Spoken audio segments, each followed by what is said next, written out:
for Kyoji, more for Kai. My other thing was Sakakibara. I don't want to say begging because I don't want to get people angry or pleading, but openly courting by going to Vegas, or I think it was the Noche show. I forgot what show it was, as well as in Japanese media saying that he is helping Kai get to UFC.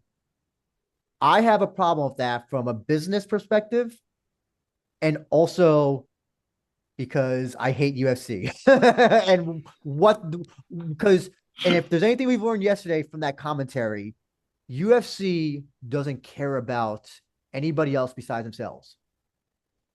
This is not a friend of my, the enemy of my enemy is my friend. This is the enemy is just my fucking enemy. Dana White does not give a fuck about Bara. There's no sort of respect or anything. UFC does not care about RIZIN.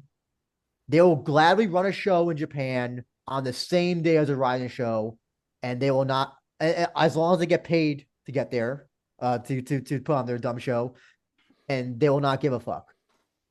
They'll take 10 fires from RIZIN without any giving anything in return. That's the other thing as well. I think there should have been also a trade. Do something that one did. And listen, they're not going to obviously give up. They wouldn't give up one of their top 10, even top 15 fires.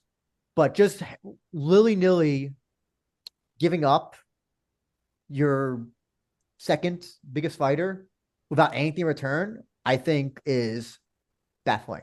Now, I've heard supposedly, and I don't know if this is true, but that Bara is de facto acting as Kai's manager. I don't know if this is true. I don't know if it's whatever, but that means you'd be getting a cut of Kai's purse, or RIZIN would be. I don't know if UFC also bought out Kai's contract or Kyoji's contract. They did something like that because that's something I don't think UFC has ever done, at least publicly. So if none of those things have happened, then basically RIZIN is just giving up things without anything in return, which I think is baffling. Um, it's good. What Jay Will said is good about like that they won't stonewall fires, but Todd and I talked about this when we were talking about PFL contracts. You can't give in to everybody's demands.